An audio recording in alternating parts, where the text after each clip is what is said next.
जय हिंद, नमस्कार। आइए आज हम समझते हैं कि पृथ्वी पर जो है हवा की उत्पत्ति कैसे होती है।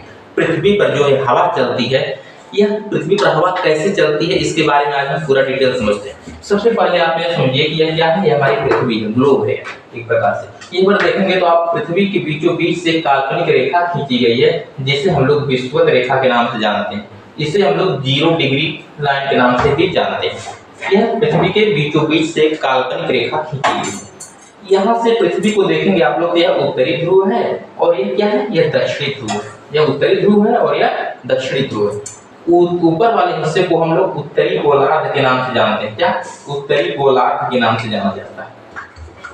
उत्तरी गोलार्ध के नाम से जाना जाता है। फिर नीचे वाले हिस्से को हम लोग इस प्रकार से दक्षिणी गोलार्ध के नाम से जानते हैं। क्या? दक्षिणी गोलार्ध के नाम से जानते हैं। दक्षिणी गोलार्ध के नाम से जाना जाता है। ऊपर वाले हिस्से को उत्तरी गोलार्ध और नीचे वाले हिस्से को जो दक्षिणी गोलार्ध। अब जब पृथ्वी मूव करती है, पश्चिम से पूर्व दिशा की तरफ मूव करती है पृथ्वी। कैसे करती है? पश्चिम से पूर्व दिशा की तरफ मूव करती है। कैसे? घूर्णन करती है। जब पृथ्वी घूर्णन करती है तो इसमें एक कोरियोलिस बल उत्पन्न हो जाता है। क्या होता है? कोरियोलिस बल उत्पन्न होता है। कैसे उत्पन्न होता है? घूर्णन करने के कारण होता है। जैसे आसान भाषा में हम लोग यदि समझें तो यह समझिए कि यदि हम लोग थाली में पानी लेकर के ऐसे यदि हम लोग घूमेंगे तो पानी एक बार ऊपर जाएगा फिर नीचे आएगा।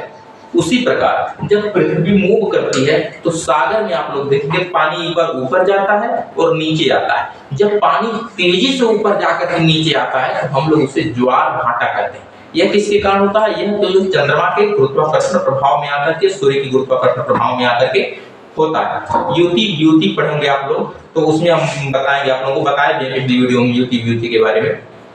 तो जब सूर्य और चंद्रमा का प्रभाव पड़ता है तो तेजी से ज्वार आता है कि नहीं? उसी प्रकार हमने अगली वीडियो टॉपिक से है, हम इस टॉपिक में बता रहे हैं कि हवा की उत्पत्ति कैसे होती है। तो जब ये पृथ्वी मूव करती है तो कोरियोलिस बल जो उत्पन्न होता है, कोरियोलिस बल आप लोग समझिए ना, जो सागर का पानी ऊपर जाता है नीचे जाता है, कोरियोलिस बल के कारण ही जाता है। और कोरियोलिस बल उत्पन्न कैसे होता है? पृथ्वी के मूव करने के कारण, पृथ्वी के घूमने के कारण कोरियोलिस बल की उत्पत्ति होती है। यह ऊपर उत्तरी गोलार्ध, नीचे दक्षिणी गोलार्ध। उत्तरी गोलार्ध में यदि आप लोग देखेंगे तो अधिक से अधिक देश कहाँ पाए जाते हैं? उत्तरी गोलार्ध में। दक्षिणी गोलार्ध में अधिक से अधिक क्या पाया जाता है? सागर पाया जाता है। यह उत्तरी ध्रुव है और यह दक्षिणी ध्रुव है। अब देखिए क्या हुआ। फेरल महोदय, फेरल क्या है? वैज्ञानिक। फेरल क्या है? वैज्ञानिक है। इन्होंने बताया क्या, हवाओं का नियम दिया है कि किस गोलार्ध में हवा किस प्रकार से मूव करती है, किस प्रकार से मूव करती है, यानी दक्षिण की तरफ से मूव करती है या जो है बाएं तरफ से या दाहिने तरफ से मूव करती है। किसने बताया? फेरल महोदय। एग्जाम में पूछा है कि हवाओं की दिशा का नियम किसने दिया है? तो फेरल महोदय ने दिया है। देखिए बताएं, जैसे मान लीजिए यहाँ पर रेखा खींची गई है, विषुवत रेखा, यही रेखा देखिए यहाँ पर खींची गई है मान लीजिए। और एक ट्रिक है इसका, जिसे यस के आकार में बना दिया जाता है। यस देखिए घूमता नहीं राइट की तरफ, जैसे ऊपर वाला हिस्सा क्या होता है? राइट घूमता है यानी दाहिनी तरफ। तो उत्तरी गोलार्ध में जो हवा बनती है, उत्तरी गोलार्ध की जो हवा होती है वो अपने दाहिने तरफ मूव करती है। यानी जो उत्तरी गोलार्ध में, जैसे भारत उत्तरी गोलार्ध में यहाँ पर देखेंगे जो हवा है इस प्रकार से घूर्णन करेगी, इस प्रकार से ऐसे घूर्णन करेगी। तो उसमें ट्रिक बहुत अच्छा है, आप लोग देखेंगे तो ऊपर जो उत्तरी गोलार्ध में राइट साइड से हवा मूव करती है और दक्षिणी गोलार्ध में आप लोग देखेंगे तो लेफ्ट यानी बाएं तरफ से जो है मूव करती है। जैसे हवा जब चलती है अधिक से अधिक जब मूव करती है, आप लोग देखे होंगे, जैसे यूपी बिहार के जो बच्चे होंगे वह जानते होंगे कि गर्मियों मई और जून के महीने में यहाँ पर बवंडर आती है। क्या होती है? बवंडर। तो बवंडर जो घूमती है बहुत पत्ती उड़ाकर के ऊपर लेकर चली जाती है।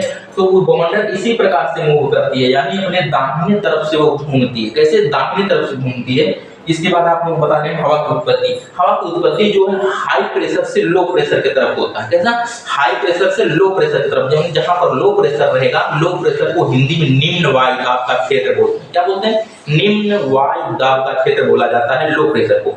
तो हाई प्रेशर से हवाएं जो है वह लो प्रेशर की तरफ आती हैं। हाई प्रेशर से हवाएं जो है वह लो प्रेशर की तरफ चलती हैं, तो उसी को हम लोग क्या कहते हैं? हवा कहते हैं। अब हवा चलती कैसे? सबसे पहले होती क्या? हवा एक प्रकार की गैस है। क्या है? गैस। और वह जब चलती है क्या होती है? गैस जब हवा के रूप में परिवर्तित होती है उसे कहते हैं वायु। क्या कहते हैं? वायु। और जब यह हल्का हल्का पृथ्वी पर मंद गति से बहती है तो इसी को हम लोग समीर के नाम से जानते हैं। क्या? समीर के नाम से जाना जाता है। और इसके बाद समीर जब तेज से थोड़ी सी हवा चलती है, क्या होती है? जब तेजी से हवा चलती है तो हम लोग उसी को पवन कहते हैं। और पवन जब अपना विकराल रूप धारण करता है तो उसी को तूफान कहा जाता है, बोला जाता है कि तूफान आ गया है। इसके बाद देखेंगे तूफान जब और अधिक अपना विकराल रूप लेता है तो हम उसी को चक्रवात के नाम से जानते हैं। क्या?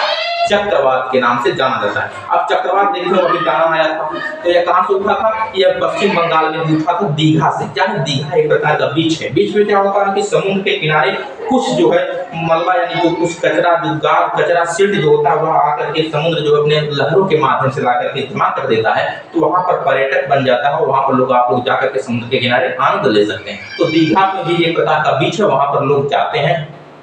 तो दीघा से उत्पन्न हुआ था। आप लोग कभी देखे हैं, कभी सुने हैं कि उत्तरी गोलार्ध में उत्तरी ध्रुव पर जो है चक्रवात आया है, दक्षिणी गोलार्ध में दक्षिणी ध्रुव पर चक्रवात आया है? आप लोग ऐसा कभी नहीं सुने होंगे कि दक्षिणी गोलार्ध में चक्रवात आया, उत्तरी गोलार्ध में। क्यों? क्योंकि यहाँ पर जो है क्या है? हाई प्रेशर है। क्या पर? हाई प्रेशर है। और लो प्रेशर यहाँ पर है नहीं। जब लो प्रेशर यहाँ पर नहीं रहेगा दोस्तों तो यहाँ पर जो है किसी प्रकार का चक्रवात आएगा ही नहीं, क्योंकि फेरन महोदय के अनुसार हाई प्रेशर से लो प्रेशर की तरफ हवाएं चलती हैं। अब यहाँ पर लो प्रेशर है नहीं तो हवाएं यहाँ पर चक्रवात आ नहीं सकता।